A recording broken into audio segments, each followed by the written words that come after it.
Good evening. A row is brewing over claims that Chief Executive Leung Chun-ying is interfering with academic freedom. But Leung has denied trying to stop a pro-democracy scholar from becoming the number 2 at the University of Hong Kong. ATV's Emily Siu reports. Chief Executive Leung Chun-ying has rejected claims that he's interfering with academic freedom, particularly at the University of Hong Kong.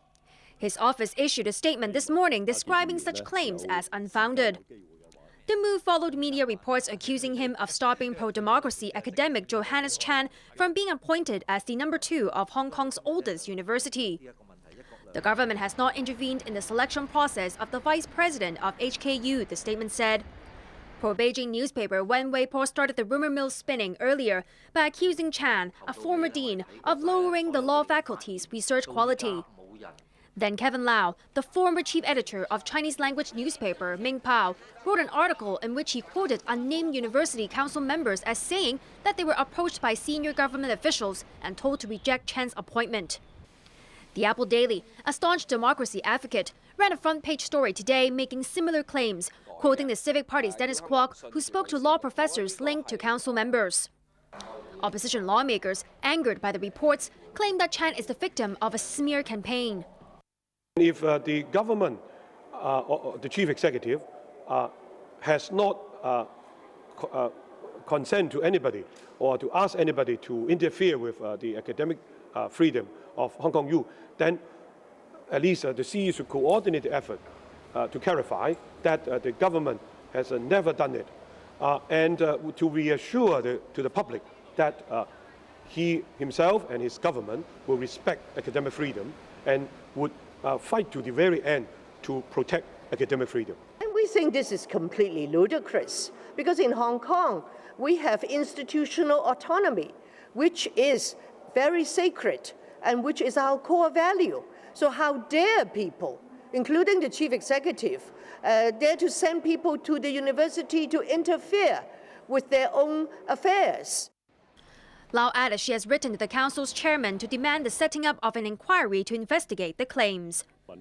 This is not the first time that the chief executive has been accused of interfering with academic freedom. In his policy address last month, Leung singled out 2 publications by the university's staunchly pro-democracy student union, accusing the group of spreading ideas of Hong Kong independence and nationalism. Leung responded to the criticisms that followed by saying that he too has the freedom of speech and has the right to comment on the views of others. Taiwan is investigating how 6 prison inmates managed to seize weapons and hold hostages for 14 hours. The siege ended when the prisoners killed themselves. ATV's Arthur Okiola reports.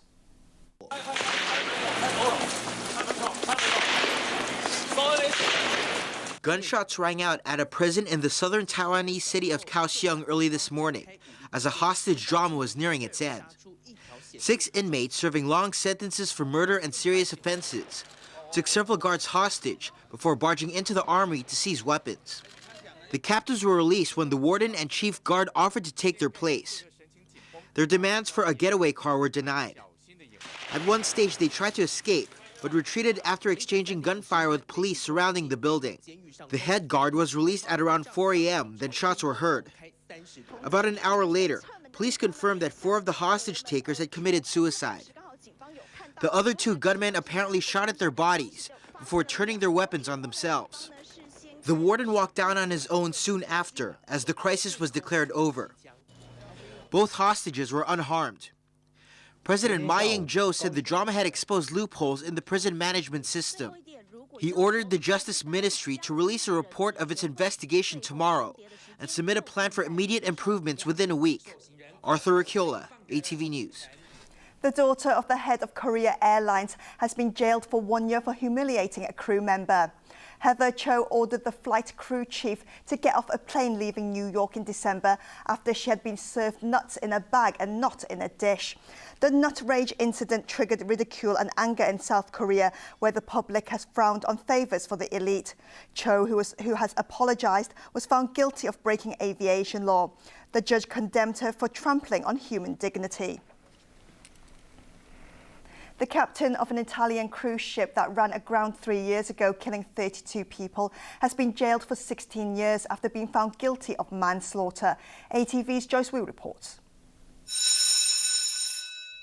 It was the moment families of the victims of the tragedy have been waiting for since 2012.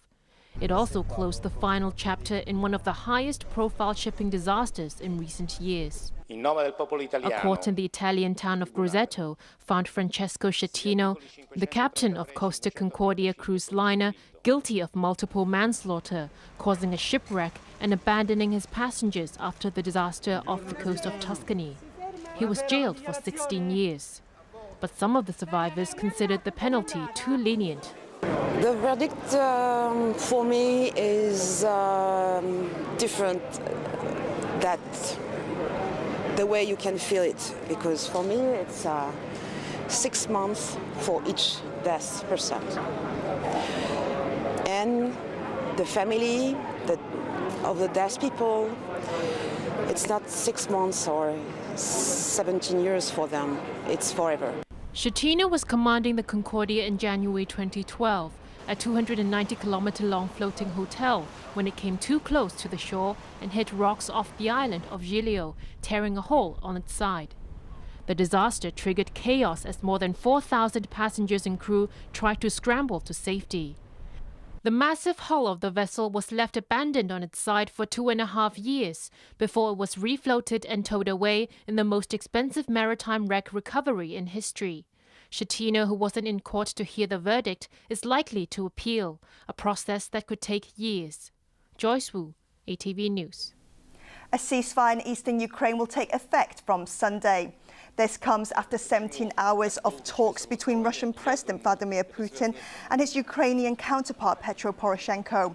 Chancellor Angela Merkel of Germany and French President François Hollande also took part in the summit in Minsk. The deal includes the withdrawal of weapons from the conflict zone and prisoner exchanges. More than 5,000 people have been killed in the year-old fighting between Western-backed Ukraine and pro-Russian separatists.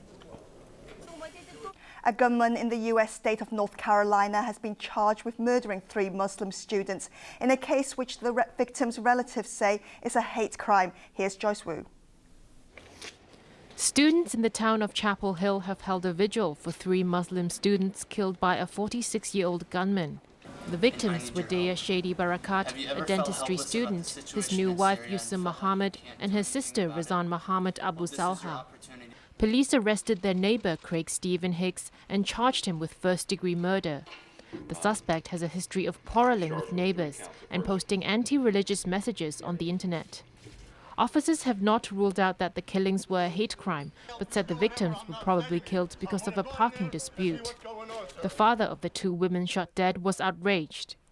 This was an execution style. This was a hate crime from a neighbor our children spoke about. They were uncomfortable with.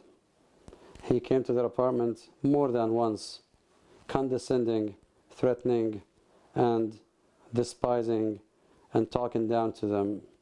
Others also expressed doubt that the killings arose out of a dispute. The alleged perpetrator had made anti-religion, anti-Muslim statements online, had posted an image of a loaded handgun online. As the mourning continued, comments were posted on the internet criticizing the lack of media coverage. One message read, "I guess that Muslims are only newsworthy when behind the gun, not in front."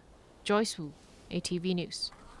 Back in Hong Kong, Executive Councillor Fanny Law has urged pan-democratic lawmakers to stop filibustering a funding request for an Innovation and Technology Bureau. Emily Sue reports.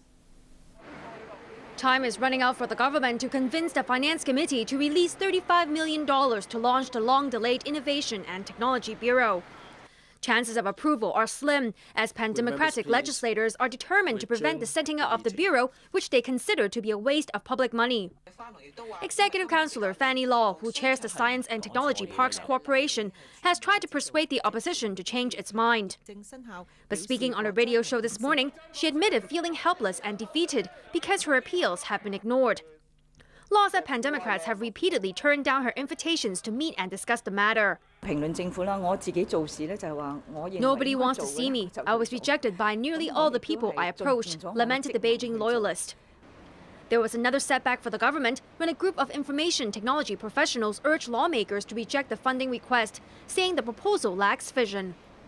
There's no love lost between the government and Pan Democrats, so it's perhaps ironic that the deadline for the proposal is Valentine's Day on Saturday.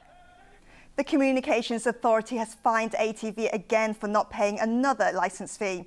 The beleaguered station, which owes employees their January salaries, was ordered to fork out $100,000 for non-payment of the provisional variable fee. It has to settle the amount by next Thursday. Earlier, the station was fined $200,000 for not paying licence fees of $10 million. The first instalment of that penalty is due next Thursday. ATV's licence could be revoked or suspended if it fails to pay.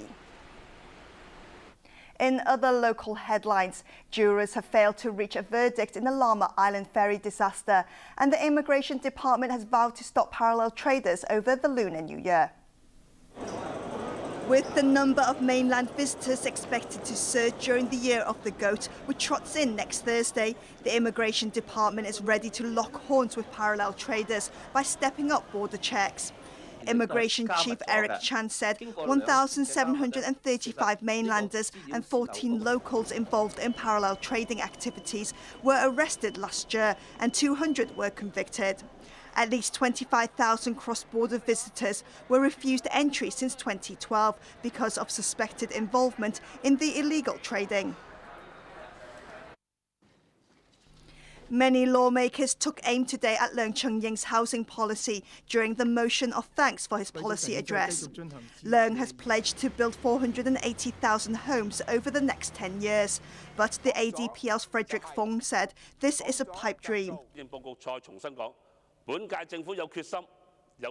Pro-establishment lawmaker Lam Tai Fai said he wasn't disappointed with the policy blueprint because he never expected much from it in the first place. With the chief executive coming under fire over his policies, it's unlikely the motion will be passed when a vote is taken at the end of a 3-day debate tomorrow. Jurors have failed to reach a verdict after their second day of deliberations in the case against the captains of 2 ferries that collided off Llama Island 3 years ago. Chow Chi-wai and Lai Sai-ming each faced 39 counts of manslaughter and 2 counts of endangering the safety of others. Hong Kong's worst maritime disaster in 40 years claimed 39 lives. The tragedy happened when the 2 vessels collided just before the National Day fireworks show in 2012. The 9-member jury will try to reach a verdict tomorrow.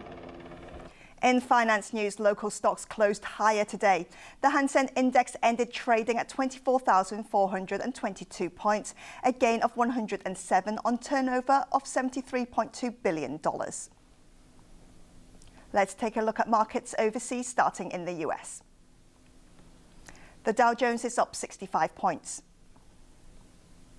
Over in Europe, the London FTSE is up 19 points, Frankfurt DAX is up 186 points, and the Paris CAC is up 55 points.